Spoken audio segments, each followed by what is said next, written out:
Welcome to This Jungian Life. Three good friends and Jungian analysts, Lisa Marciano, Deborah Stewart, and Joseph Lee, invite you to join them for an intimate and honest conversation that brings a psychological perspective to important issues of the day. I'm Lisa Marciano, and I'm a Jungian analyst in Philadelphia. I'm Joseph Lee, and I'm a Jungian analyst in Virginia Beach, Virginia. I'm Deborah Stewart, a Jungian analyst on Cape Cod.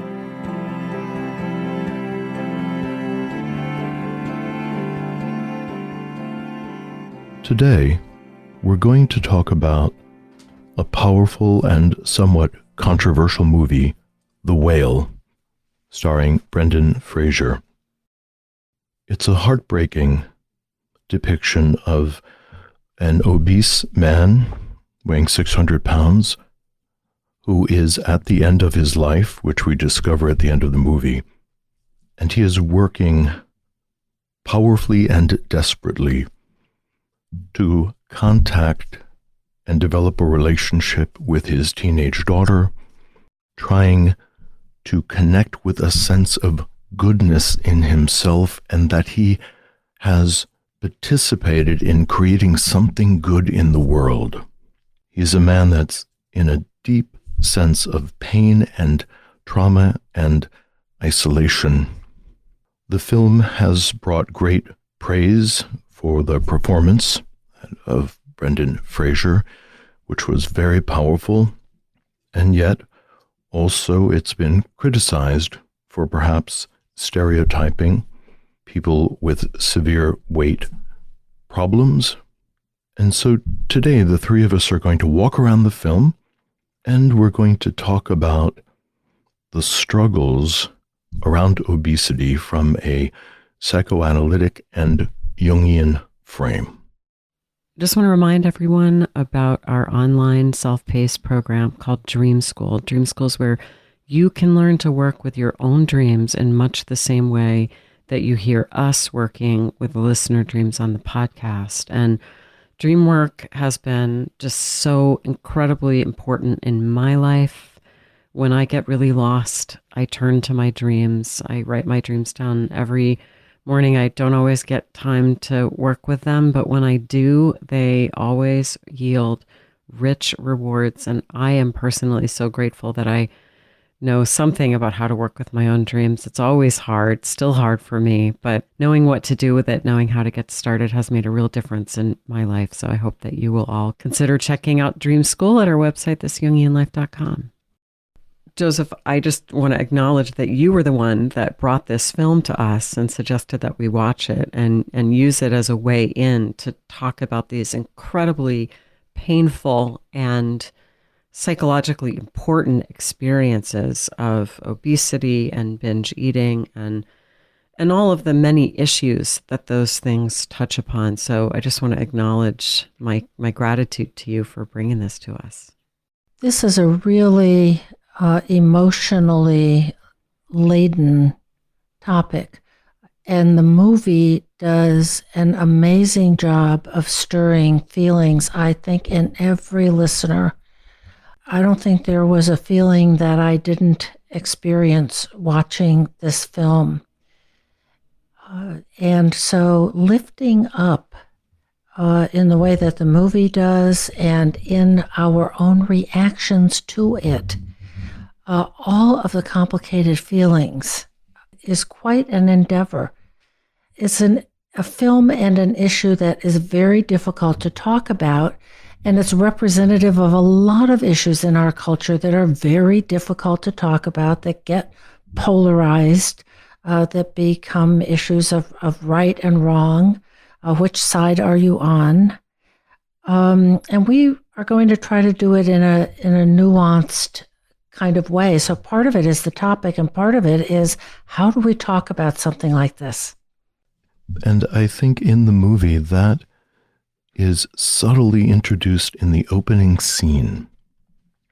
So the camera opens on the face of Charlie, who is leading a discussion with his online English class. His camera is turned off, which I think is that metaphor for retreating.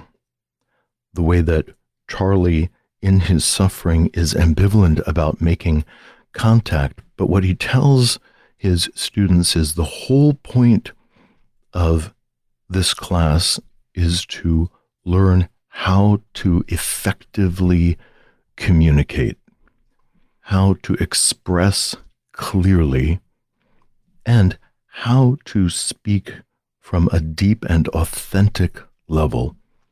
So in a very subtle way, the character of Charlie has announced the central struggle of the movie and of his psyche itself, that he is teaching his students what he himself is struggling to learn.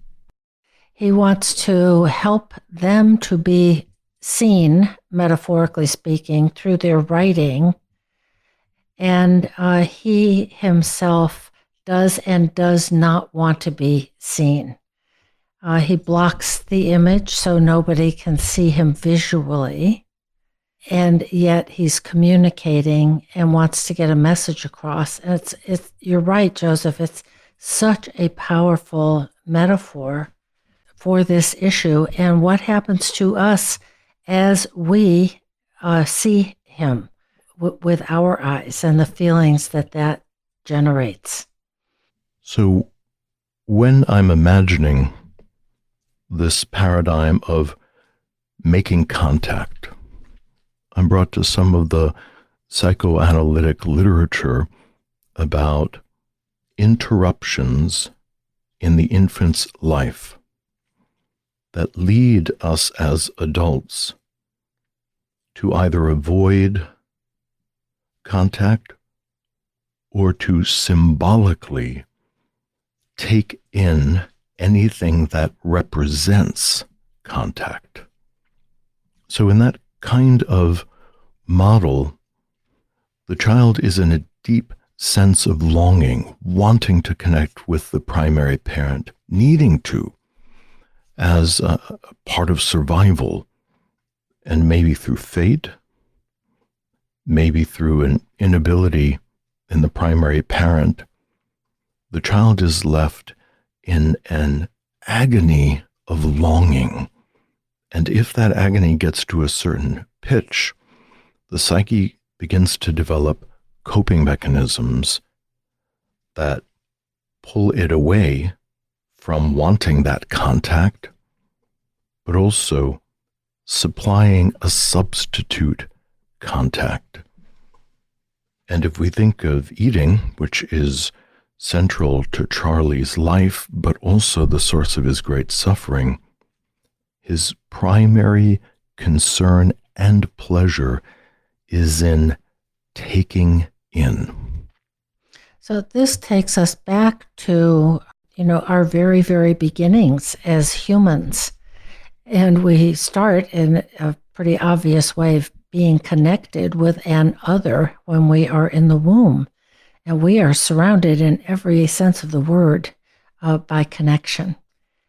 And then right after birth, there is so much data on how badly and how important the need for connection of the infant with a primary caretaker, a mother, is. And that physical proximity, holding, helps a baby's temperature, physical temperature, to regulate. Talking to a newborn baby helps to start the process of pruning in the brain. We're born with many, many more dendrites, neurons, what have you, than we need. And the brain has to select the ones, especially for language, that are going to be used for that particular baby. Eye contact, all of it. We are wired for connection, connection, connection. And if a baby is deprived of that connection, as we can well imagine, it sets up a long-lasting, possible emotional trauma. And I imagine in Charlie, there is both the drive for connection, for satiation, for feeding, for taking in, as babies need to take in food, eye contact, holding, language, that there may have been an early privation of what he needed that he doesn't remember, and no one can remember it consciously. But there is a drive toward satiation that unfortunately does not satisfy the internal need. Yeah, I think Deb, you're taking us into really important territory, and I agree with you that I wonder. I mean, certainly this has been my experience clinically when I've worked with people who had significant issues with eating. There is often evidence for some kind of early privation, or maybe lack of adequate attunement, or in some cases real attachment difficulties. And like you said, we can't necessarily remember them, but sometimes there are stories that alert us that this may have been going on. And I'm in a couple of places right now. I'm thinking about what we found out about the Romanian orphans, if you remember, Yes. after the fall of the Ceausescu regime. And we learned this too after World War II, that babies, these babies in these Romanian orphanages, they were fed adequately, but they didn't survive, and they certainly didn't thrive because they weren't being held. And that, of course, takes us to Harlow's monkeys, these absolutely heartbreaking experiments that were done. They may have been done in the 50s. You can find the videos on YouTube of these baby monkeys. Some were reared with a wire mother, just looked like a mother monkey made out of wire. And there was a bottle filled with milk attached to her wire breast, and the baby could eat there. And there was another wire mother, but who was covered in a soft cloth. And researchers thought that the baby would cling to the wire mother with the milk, but in fact, that's not what happened. The baby would cling to the cloth mother and then go over to the other wire mother just to eat. And the takeaway was, wow, attachment is not all about food. It's about something else too. And of course, I think if I recall, these monkeys that were raised like this never recovered, and we wouldn't expect them to. So this early experience of being fed is important. Of course, we need food, but it's wrapped up in something else that's really important that you're getting at, Deb. I think these needs for connection and nurture and attachment that have so much more to do with than just food and nutrition. And one of the things that I think happens is, just as you were saying, I don't mean to repeat, but when we don't get some of those needs met, we can look for that to get met in some other way. What has become an internal issue with history of privation then becomes externalized as if what is needed is out there in the external world. It could be food, and it could be a number of other kinds of really difficult habits, a shopping habit, a fixation on money, spending it, saving it, what have you. But we displace our internal issue onto something in the external world. And then we, as the saying goes, can't get enough of what we really don't need. And Charlie certainly does not need more actual food. He needs something, and he needs to take in something, probably in the relational sphere, but not food. The Scottish analyst Fairbairn writes about orality, and in one of the sections, he talks about the oral personality who is in a state of profound receptivity inasmuch as there is a desire to take in, and that the orientation to the world is that magical properties are attributed to something outside of the self, food, sex, ideas, and that the whole life becomes organized around the longing to receive and ingest the magical substance, which is just as you were saying, Deb, that there's something that is projected into the outside world, which reproduces the original longing of the infant who is reaching out and in hunger and loneliness and distress, and the feeling that the salve is somewhere out there. And for Charlie, it seems to be invested in food for him, that if he takes enough of that in, that a kind of magical property will then be added to him. And of course, he does feel temporarily calmed, salved. You know, Joseph, I was just thinking about what you were saying, and it's sort of like, I like that idea about this, the magical property that we project something onto it. But you can also see how for a baby, the act of being held and nursed, let's say, at the mother's breast, and the mother's gazing beatifically at the infant and maybe talking to it or singing or something. I mean, it is magic in whatever sense that magic is real. That food coupled with that experience of being held is numinous and life-giving in every sense of the word. So the magic would have to have been identified. The child, of course, couldn't survive to adulthood without some feeding process, bathing process, holding. So there are these glimpses, just as you said, of this magical moment. So there's a hope that it's out there somewhere, and that the child's cries are a bid for it to return. And I think that when we have any deficits and kind of seek to get them met, like you were saying, Deb, like in the outer world, it is a way that when we're consuming it or in pursuit of it, it's really kind of a defense against acknowledging our own lack of omnipotence. There is also a kind of violence in the repetition of the original, let's call it emotional trauma, that then becomes internalized. And I'm really thinking about how violent people can be with themselves in a way that's often just not recognized, acknowledged, of the angry, furious, reaching, biting, ingesting, I'm going to have it, I'm going to take it, is really a violence against oneself in the desperate attempt to get what one never had and should have had from the external environment.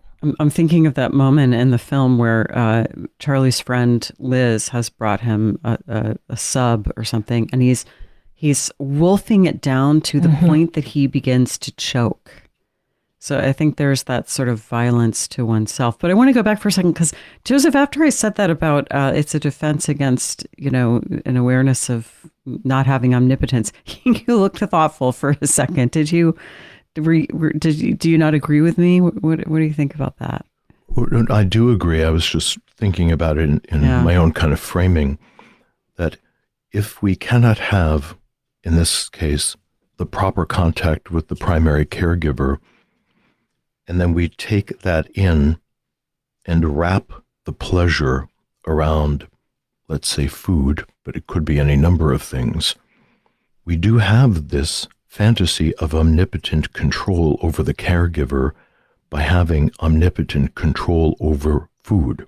Right, exactly. So we can be powerful about that at least, and demand that it come, call the pizza guy as Charlie does, and it shows up. His groceries are delivered, so he can get a substitute to order, which is not something that we have, but we wish to have as infants. That, too, is a marker for infancy that Donald Winnicott, a pediatrician and British psychoanalyst, talked about, is that kind of magical thing that when I am hungry, what he called the breast appears. And for the baby, it feels like cause and effect. Of when I want something, it is manifested. And Charlie can do that. He can manifest a pizza delivery. And Winnicott also said something like psychopathology, in other words, symptoms, and suffering. Psychopathology arises when we can't make the transit from omnipotence to what we call the depressive position, which is sort of a terrible term. But in psychoanalytic language, what that refers to is the ability to tolerate the knowledge that there are things beyond our control, that when we're in a relationship with another person, there may be a lot good there. And there will be times when that person will frustrate or disappoint us, for example, and that is the nature of life and being alive. When I've worked with people with binge eating, and I think that this is one of those nothing human is alien to me issues as well, because, I eat, most people I know do. And I think if you eat food, you've had moments of intemperance. I think that's, just an entirely human. And there is a way that sitting down to eat something really delicious, it's like the rest of the world just goes away for a minute. I remember speaking with someone who would binge eat, and this person was describing the experience of, for those moments, nothing else mattered. This person didn't think about anything else. All of her problems went away. And it reminded me a little bit of the image from the Little Match Girl. The Little Match Girl is in terrible duress in the Hans Christian Andersen story. It's freezing. She's hungry. She has to sell her matches before she goes home to her father, but no one's buying. And it's bitterly cold out. And one by one, she takes a match and strikes it. And when she does so, she has the most beautiful illusions of warm fireplaces and big meals. And it only lasts for the moment or two that the match burns. And then, of course, she has one less match to sell. And it's the way that in engaging in this, it seems to me exactly the same in some sense, that when we binge, when we give into this desire to defend against the knowledge that we are not omnipotent and try to get something from out there to fill the emptiness inside, we allow ourselves these intense moments of great pleasure. But on the other side of it, we have the knowledge that we've burned through a few more resources and in some way made our plight worse. But the Little Match Girl doesn't have any other resources. There is no other way out for her. So it's a very tragic story. And I think sometimes when we're in these straits, it's just simply not, we are too, I want to say, deprived in the inner world to have other ways of coping. So the match becomes this refuge from the intolerable life. Mm-hmm. Even this momentary glimpse of something better, a moment of warmth, seems to be much more important than anything else, and all might be sacrificed to at least have a momentary refuge, because something in the psyche has also become so intractable that it can't even imagine having a true contact with another person, right, or having a life that could be better than the trauma. It's only available in fantasy. Yeah. Right. So I like what you did there, Joseph, because you took what I said, which I wasn't sure it was really making sense, and you kind of translated it into much more elegant language. So thank you. Yes, well, it's also wonderful in the story because once the psyche finds even this fantasy cycle of having a need and repeating it, it's very reluctant to give that up. So even if resources were to show up, which doesn't happen, of course, in the Hans Christian Andersen tale, that the ego might not believe that the resource is out there and may want to keep lighting the match or keep eating the certain kind of food, pizza for Charlie, because at least that's dependable. And it's a palliative. of like the little match girl, Charlie takes his soothing and his moments of satisfaction where and as he can. The little match girl truly does not have any external world resources. And we might say, well, but Charlie has Liz and he has his daughter and he has, other opportunities, but he does not have access to them internally. And so he is reduced to these temporary periods of satiation through food, only to have to face it all over again in what becomes a vicious cycle. And the author of the story depicts that so poignantly when the grocery delivery or the pizza delivery person is on the other side of the door making an inquiry. Are you okay? Are you all right in there? And that Charlie won't open the door until the person has left, and then he can come out timidly and retrieve the pizza. But that's happening inside the psyche, just as you're saying. Yep. That even if a conversation could happen, the safe place is keep the door shut and then return to the reliable substitute satisfaction as a way of just not being annihilated by this feeling of unmet needs, this feeling of despair. I want to just amplify that point with another fairy tale, actually, just because I think it'll help us a little bit. There's this Grimm's fairy tale that I really love. Someday I want to write something about it. It's called Hans My Hedgehog, and it's just so devastating. But there's this couple, and they don't have kids, and they get frustrated. And one day the father just gets angry, and he says, I want a son, even if he's a hedgehog. And so, sure enough, the mother gives birth to a child who is either a hedgehog or half a hedgehog. I can't really remember. And he can't be nursed because he's covered with quills. And so right away, we're back in that early attachment, early phase where the kind of offering nutrition is also wrapped up with early attachment and offering this thing that goes beyond the nutrition that is so important. He's left to lie by the fireplace for 8 years. And they sort of ignore him and say, well, nothing's going to come of him. He's a hedgehog. It's a long fairy tale, and I don't want to tell the whole thing, but he lives for years in the forest. And this image of someone who's a hedgehog who has quills and therefore can't get close to anyone. And somehow that's how I'm seeing Charlie, Joseph, with what you were just saying about the pizza guy comes and Charlie leaves the money in the mailbox and then goes out once the pizza guy's done. Charlie is a hedgehog. He can't allow himself to be close to anyone. And like you were saying before, we really like our defenses. And the backstory is that Charlie is gay and raised in a highly religious environment, as is his now deceased lover.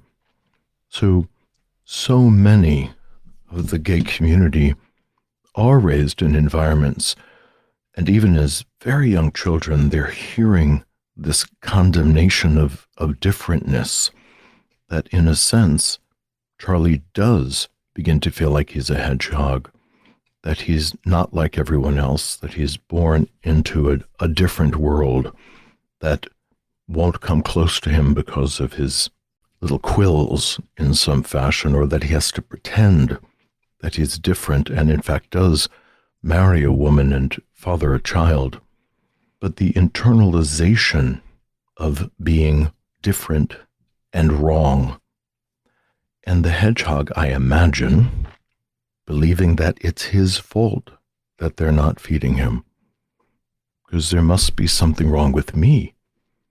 And children do experience that, particularly very young children. If, for instance, the parents divorce, the child is very likely to simply assume that there's something wrong with them, or else both of the parents would love them and be near them.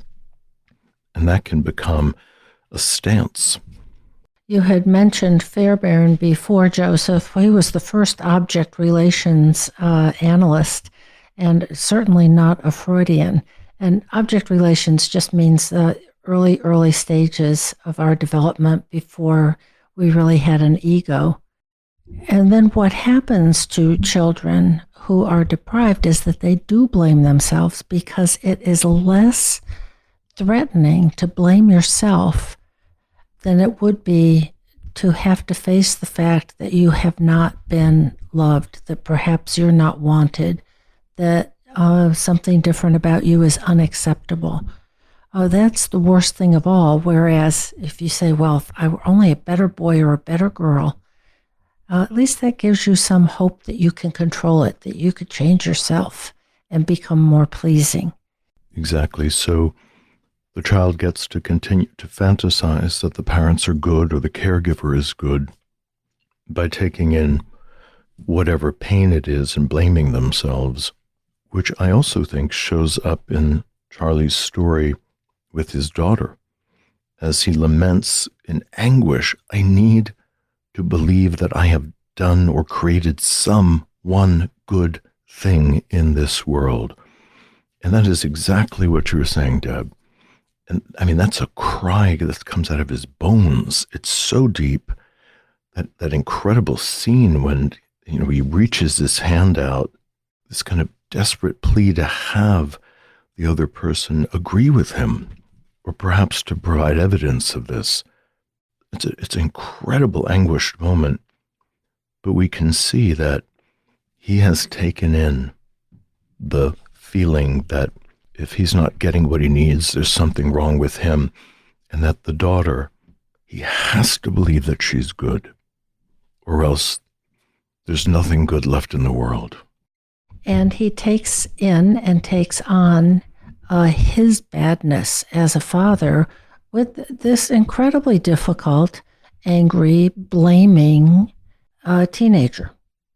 And so the dynamic, we see it repeated one more time, that if Charlie can take it in, take it on, perhaps it will change, rather than mobilizing, which is where a lot of the difficulty is he's defeated and he can't mobilize except to be passive, take on, take in, rather than confront his daughter and say, whoa, hold it, wait a minute here, Cookie. This isn't going to fly. I care about you. I love you. I'm glad you're here. And this relationship cannot keep on going in this destructive cycle of personal attack.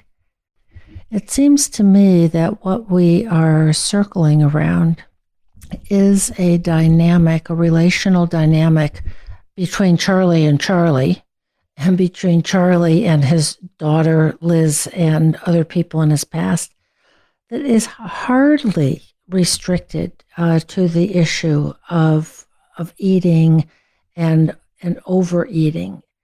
It is expressed that way by Charlie, but it's a metaphor for something that I think is pretty widely observed in more subtle ways, but just as substantial ways in many another dynamic. Yeah, definitely. And one of those dynamics that I want to circle around, I guess, is this issue about hope and despair. And Joseph, I guess I'm inviting you to kind of pick up on something we were talking about before we started recording about Fairbairn's idea about the anti-libidinal ego. And I'll let you do that because you're going to do it much better than I could. One of the things I found really moving in the movie was when Charlie opens up his candy drawer and he takes out a piece of candy and then he puts it back. And you've seen this just little moment where he's trying to wrestle with himself and maybe make a choice that could be in the direction of positive change. But Liz has told him that he has congestive heart failure. And while he's doing this, he's also looking up congestive heart failure online.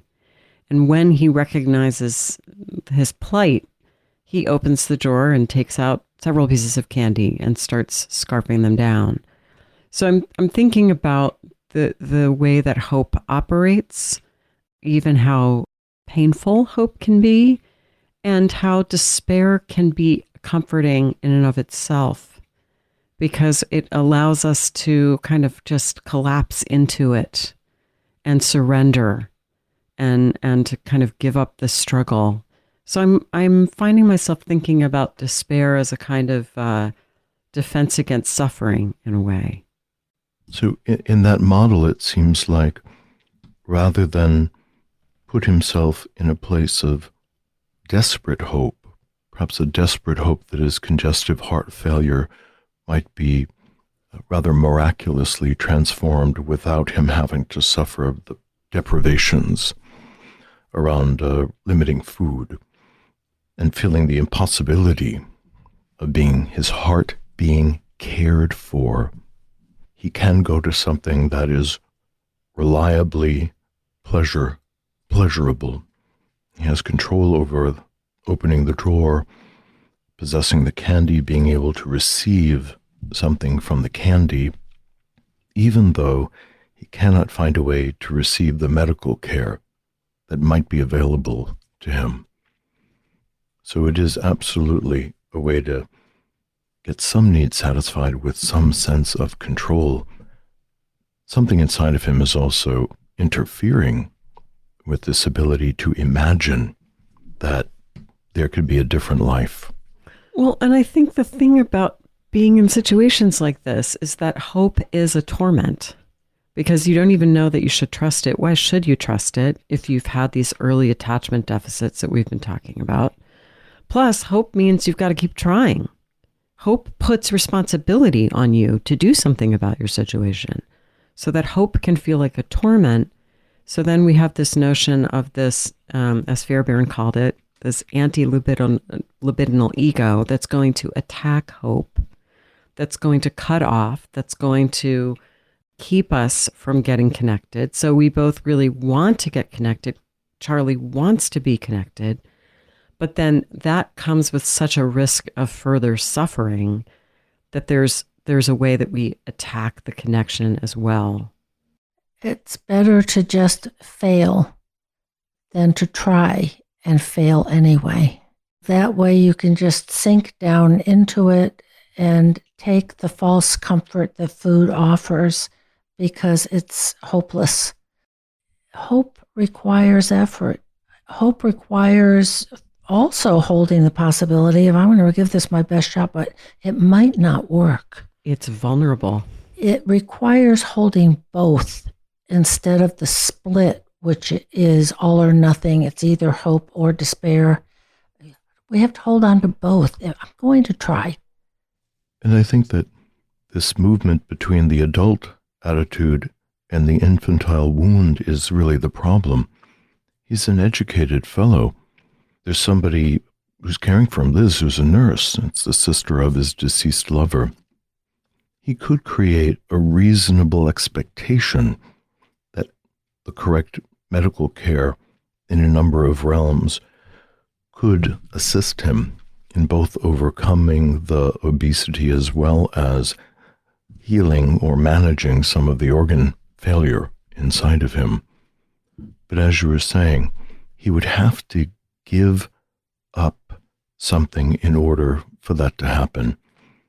And the memory of not ever being helped, met, connected with, satisfied is so powerful that it interferes with the adult knowledge that help is in fact out there, that the feeling that he could resolve some part of this is just annihilated by the rest. I do want to just parse out this Fairbairn model. So Jung's work is a model of imagination. So we're always creating this internal image of a landscape, and various figures are on the landscape. Fairbairn also used this, but in a very specific way. So in his landscape, we have the primary parent, which in this case we'll imagine being the mother, as is often. The mother comes and there's an interference between the infant and the mother. And this could be caused by all kinds of things. Perhaps the mother has postpartum depression and her ability to connect with the child is impaired because of this illness. Perhaps there's many children and there's simply not enough adults to tend a large family. And sometimes there's a parent, a mom, who simply has a very negative relationship to an infant's fierce needs and the amount of attention that they require. And the infant is taking in all of these relationships, unconsciously, of course. So, if there's an interference, the child will then create a representation of the mother inside of themselves. The representation of the mother spawns three versions or three faces. One is the mother who will occasionally gratify. So in order for this person to have reached adulthood, they must have been fed sometimes. They must have been changed and bathed.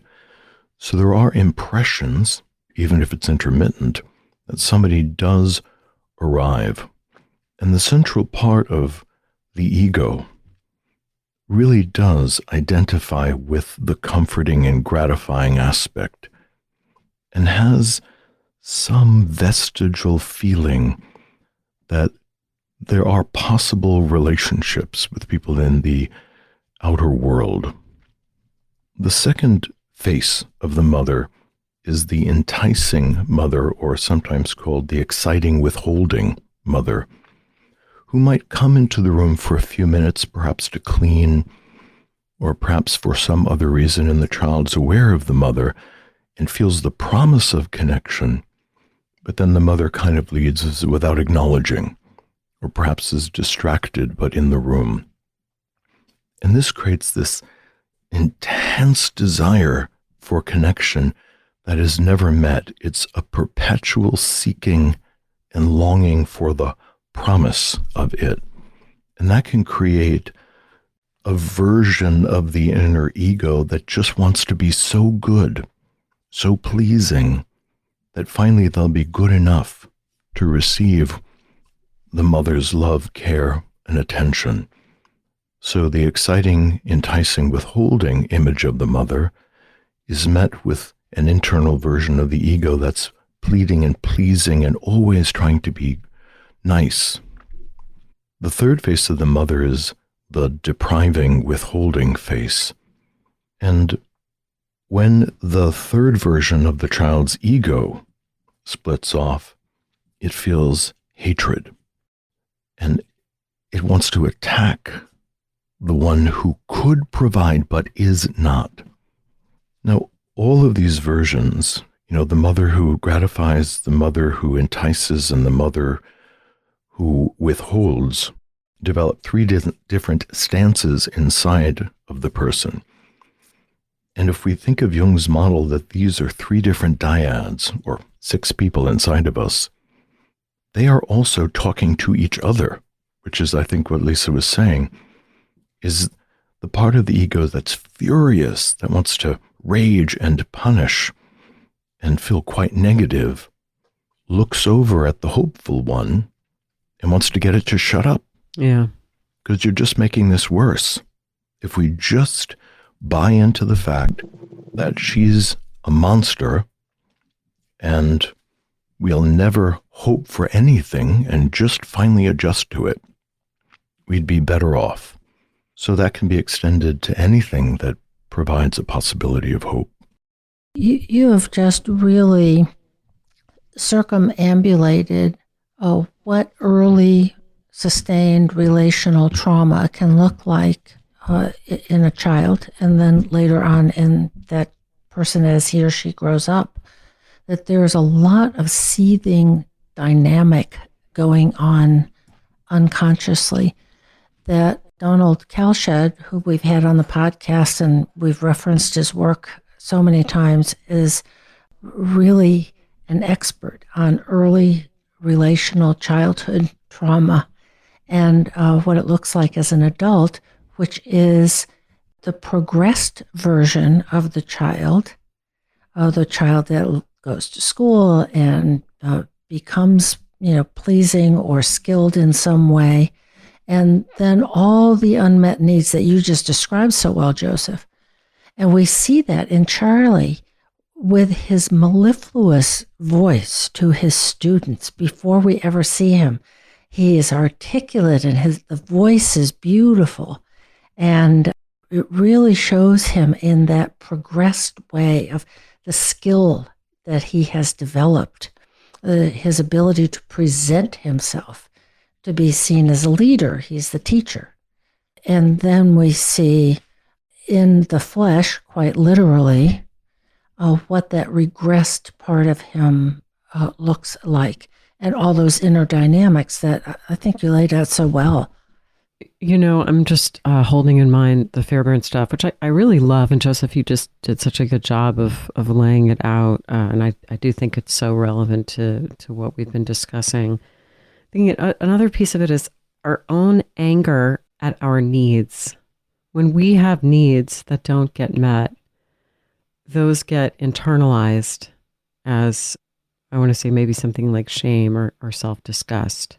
And I think that really comes up in this depiction of Charlie. There is such a kind of rage at himself that you see at various times, where he, at one point, he when he finally does uncover his camera for his class, he kind of lets the camera show his full body in this way that feels almost kind of masochistic, you know, kind of revealing his kind of form to the students. And it brings to mind, you know, other fairy tales, including the myth of Sedna, which is an Inuit creation myth. And it's something about how our own needs, that part of ourselves that is needy or has needs or had needs that didn't get met, how we feel so disgusted by that part of ourselves. And I've seen this repeatedly in client dreams where there's some horrible, disgusting content. And when we really sink into what that might be, it's an aspect of self that was denied or unmet.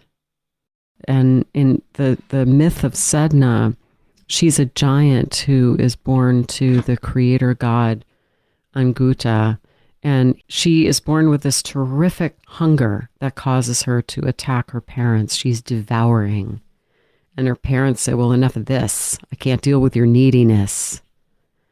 And he takes her out to sea, her father does, and tries to throw her over the side of his kayak. And she's clinging to the side of the boat. And he chops her fingers off to get her to release. And she sinks to the depths where she becomes the ruler of the deep, which I think is interesting. And her fingers become seals, walruses, and whales. And I think there's so much we could do with that. We could just keep on amplifying it, and even that image of the whale and how that fits into the story too. What I'm thinking about is how this movie really takes us along into heartbreak. And the fairy tale you just summarized, Lisa, is the heartbreak of having a child who's that insatiable, that needy. So we feel feelings that are so difficult to feel through this movie instead of defending against them. And that is what we need to do, is just feel the feelings, feel the heartbreak, all of the feelings that the movie evokes. And that's what Charlie can't do.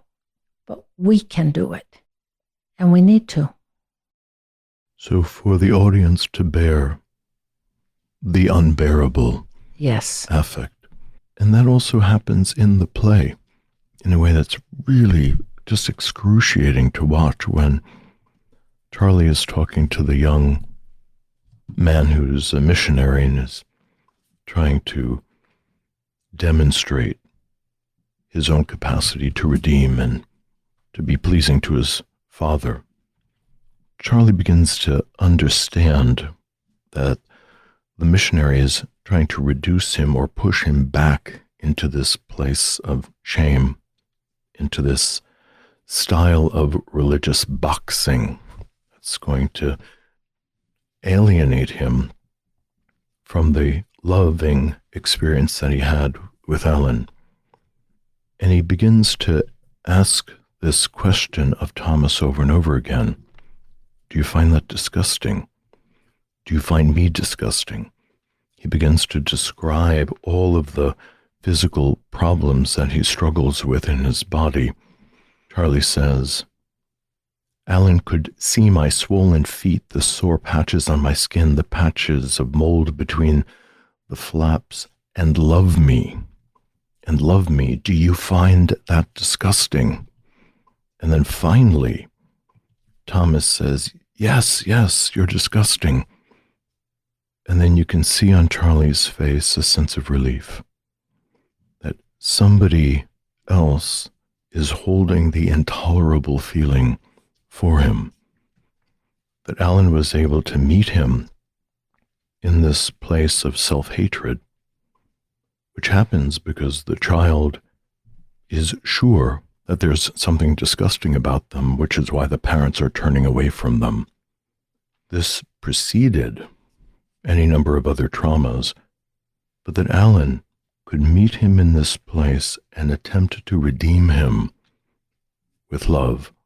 When Alan commits suicide, the one who's going to disrupt the infantile wound is gone. So he returns to this sure state that there's something terrible about him. As this next young man comes in to try to religiously transform him, that Charlie needs to put the feeling of disgust into the other person. And this is called projective identification, that he can't bear his self-hatred consciously.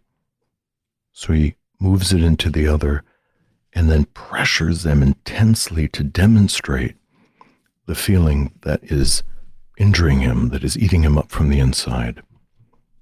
And then finally, when he says that, Charlie can exhale and relax. In the final scene, just as we're wrapping up today, the daughter is standing at the threshold. She's leaving. She's enraged. She feels contemptuous. She also has been telling Charlie that he's disgusting, but disgusting because he abandoned them, not about his physical body. And one of the things that she's demanded of him is to stand up.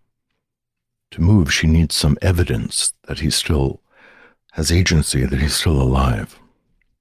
In the final moment, and you can hear in the soundtrack, is actually whale song.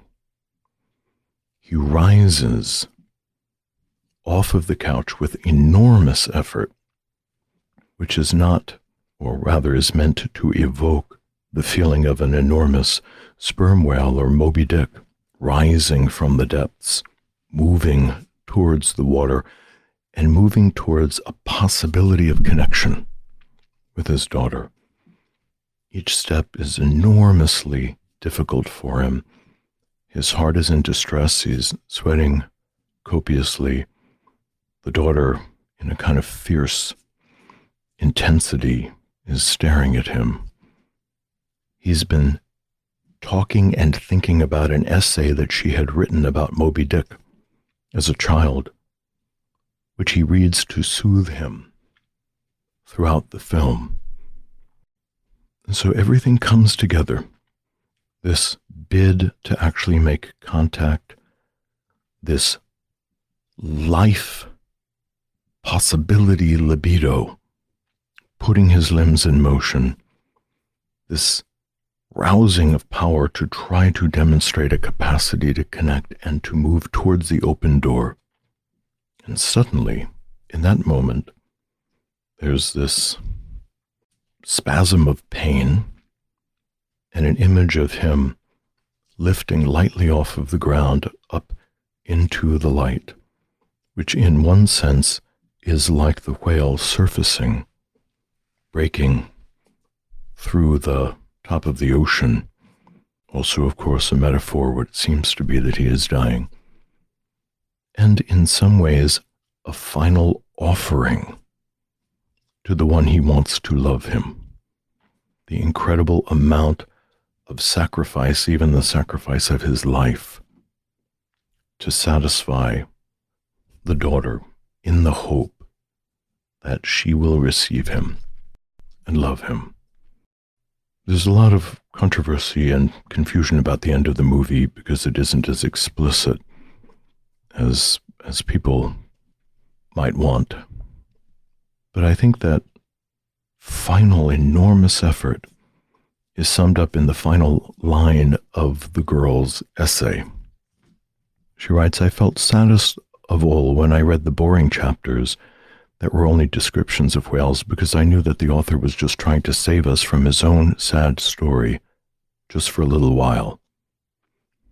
And then the last sentence she writes, and he reads over and over again, is, "This book made me think about my own life, and then it made me feel glad for my..."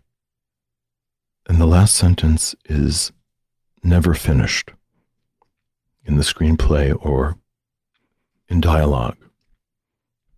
Made me feel glad for my...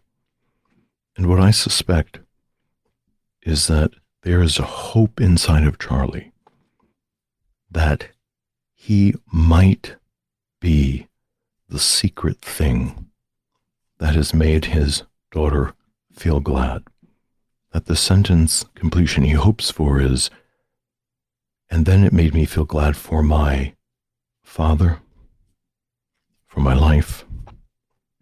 And part of the rally is trying to embody the thing that makes his daughter feel gladness or pleasure, which in a sense is the story of the whole trauma of the character. We're left artfully, because it's a drama, not knowing fully of any of that. But if we can put our hearts with our friends, family members, our patients, our clients, who suffer from this profound psychological and medical condition, and understand the incredible lengths to which these people are going to try to receive, to try to take in, to try to make contact, then I think, as happens at the end of the movie, we can feel a heartbreaking compassion for people that, like Charlie, are trying to just surface from the depths to try to find a connection.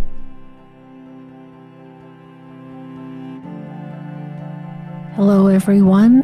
I would just like to remind all of you, as we do every week, to go on our website, thisjungianlife.com, and click on Patreon. We invite you and hope very much that you will consider supporting us, and will make a big difference to us. We can't do this without you. So if you come on board with us and enjoy the podcast, please consider just going to our website. It's very easy, and making a contribution. We'll appreciate it very much. And now perhaps it's time to turn our focus to a dream. The dreamer today is a 25-year-old male who is unemployed. And here's his dream. I just moved to my childhood neighborhood with my best friend. I wake up before dawn. As I walk out of the house to school, my legs melt and I fall to the floor. A classmate finds me lying on the floor and takes his chance to try to have sex with me. I beg him to just carry me home. Inside, my ex-boyfriend and family are concerned about my state.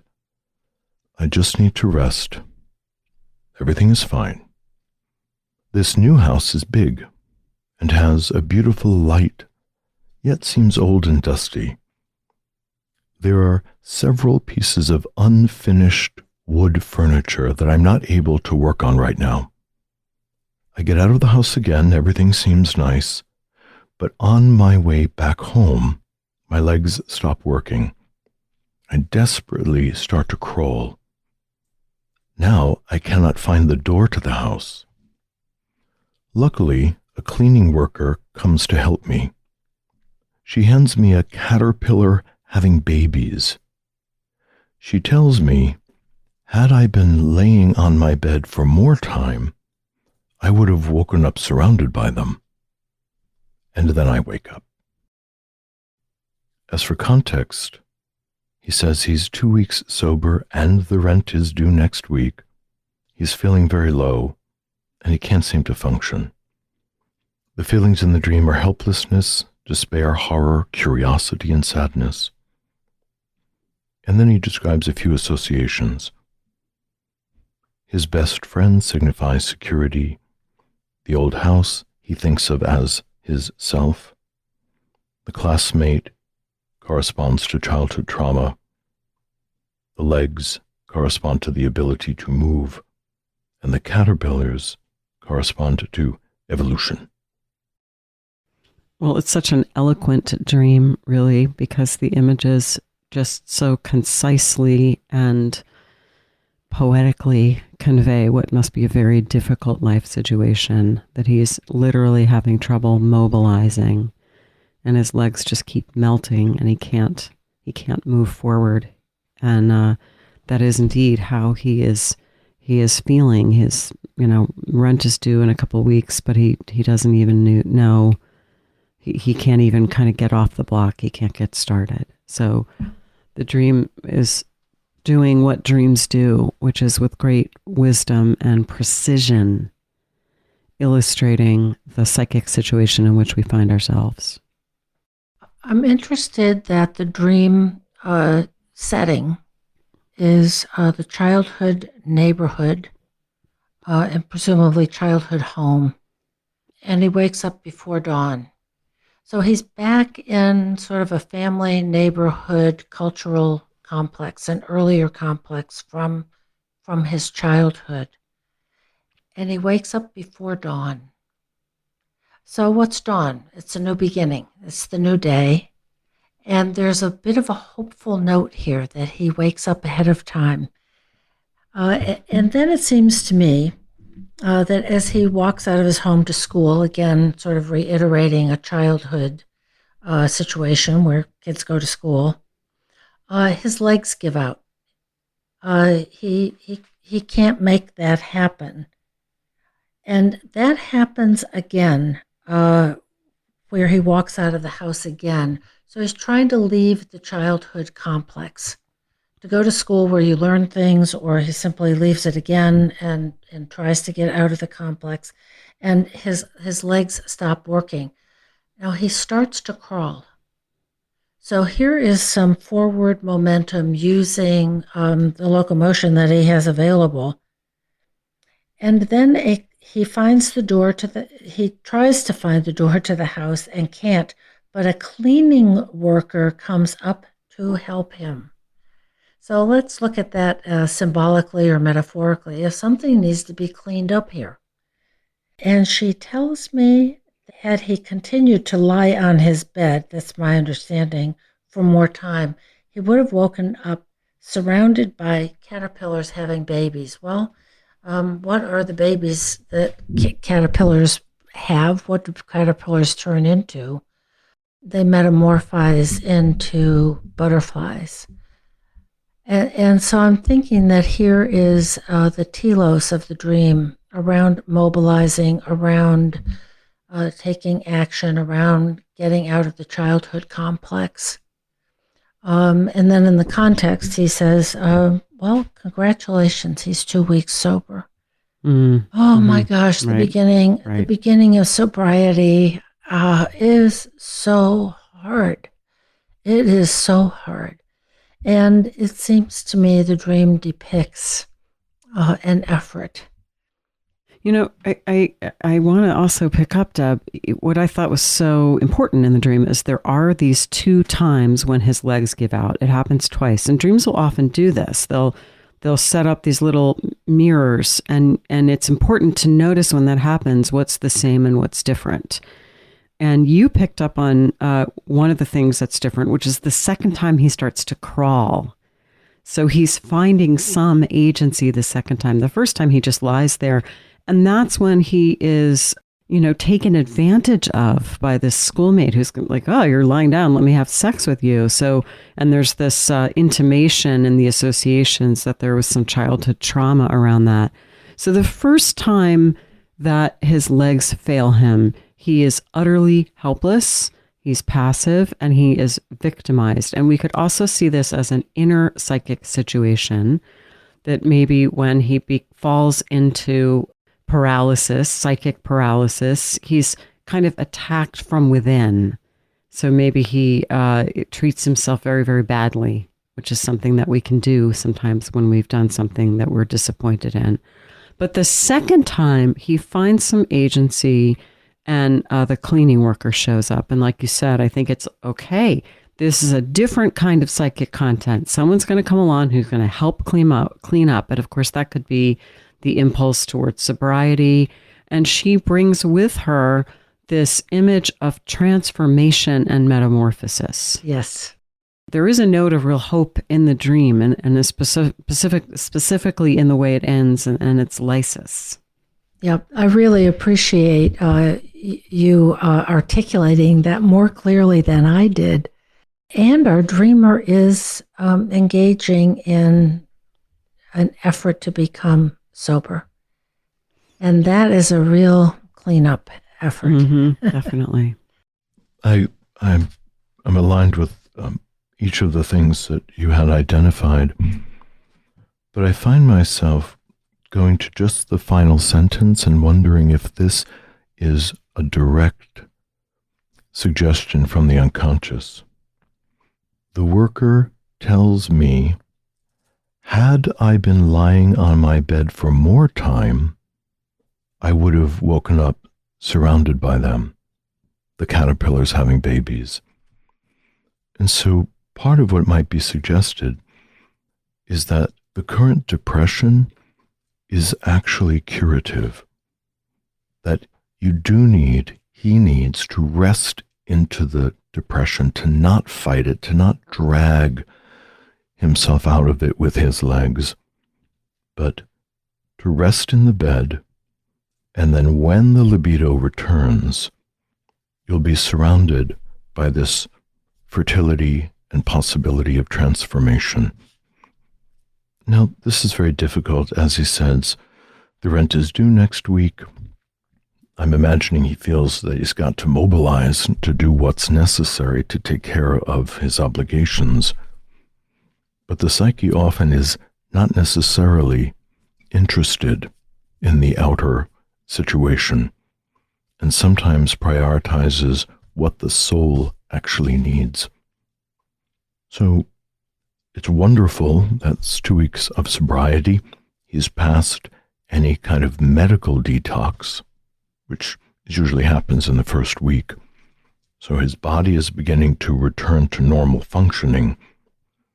But the tremendous transformation at the level of soul, that healing requires quiet, still suspension of activity, the restoration of sleep, so that he can allow the unconscious to act, to restore, to create the possibility of something new. I think that's really interesting, Joseph. And of course, any of these things could be correct. I do notice that in the middle of the dream, he tells his family, I just need to rest. Everything is fine. Or perhaps that's what they say to him. It's not really clear. But that's kind of obviously not really true, because then the situation repeats. I think that one of the things that's interesting is that final line that you picked up. She tells me that had I been laying on my bed for more time, I would have woken up surrounded by them.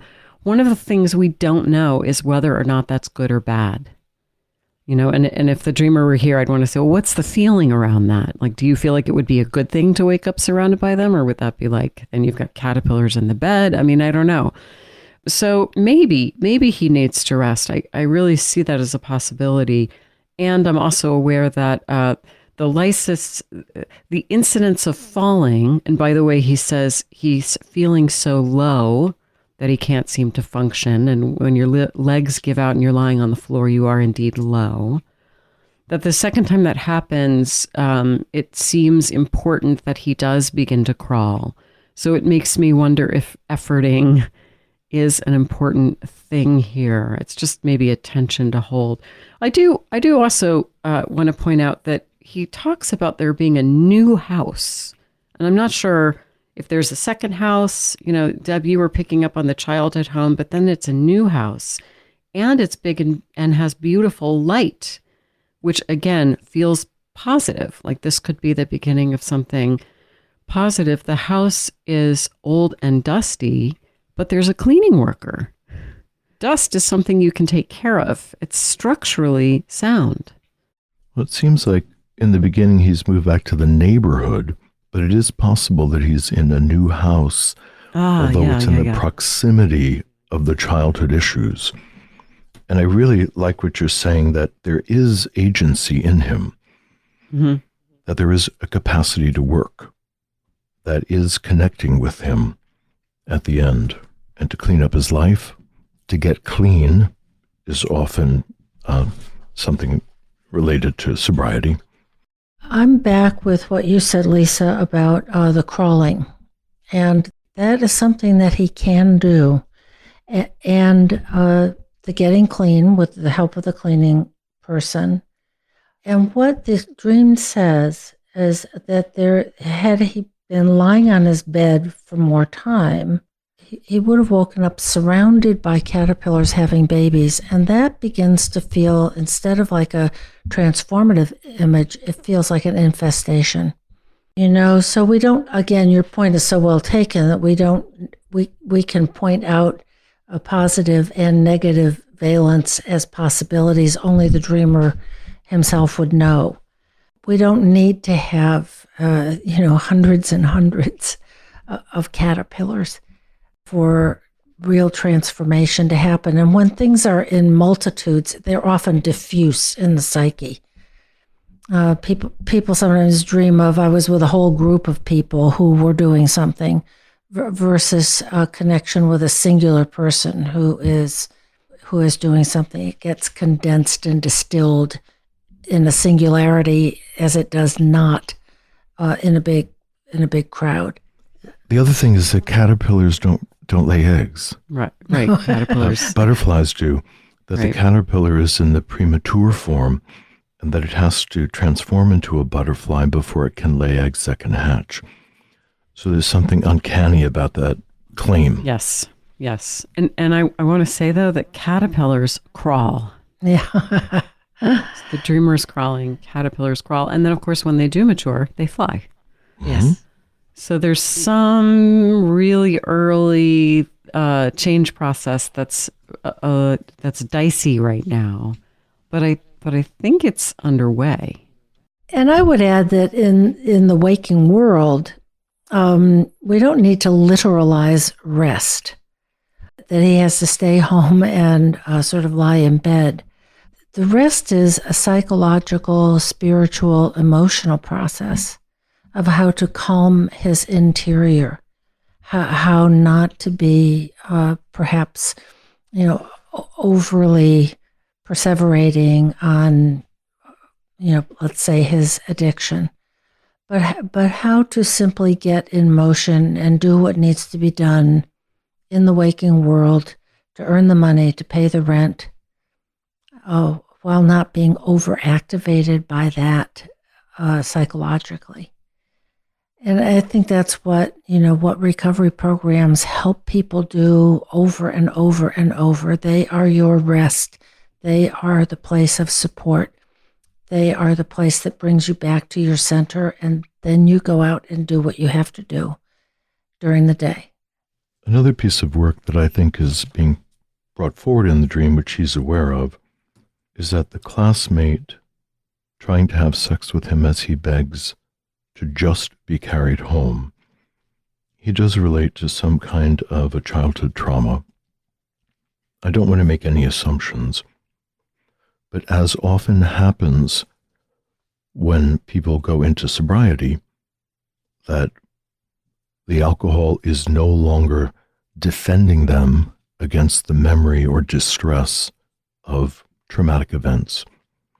And often the feeling of trauma or distress is what vaults people into these various substance uses as a way of trying to tamp them down, trying to keep them away. So as he returns to the childhood neighborhood, and there's this situation where he is having to rebuff some kind of sexual bid, there's a piece of work embedded in that is heavy lifting. We hope that he has support. 12-step programs are very helpful, but they're not psychotherapeutic. So there may be an invitation here to try to find services, and if one is unemployed, there are community mental health agencies which do often provide services to people who don't necessarily have access to insurance or funds at the moment.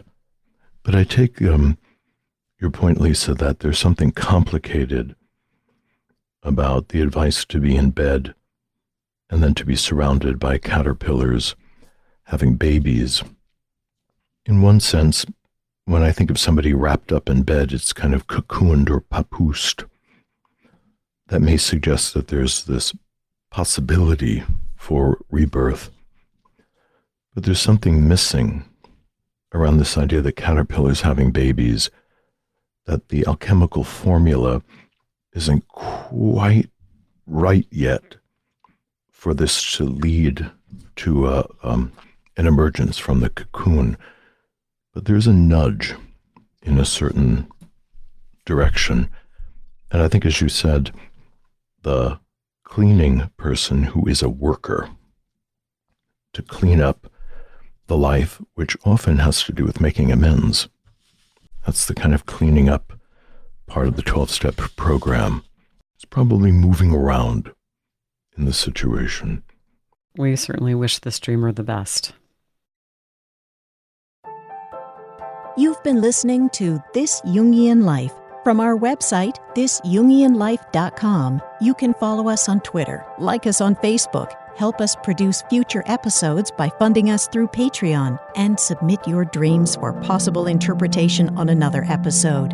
We'd like to thank our listener who shared a dream for today's show and hope you'll let us know what topics you'd enjoy hearing more about. Until next time, keep living this Jungian life.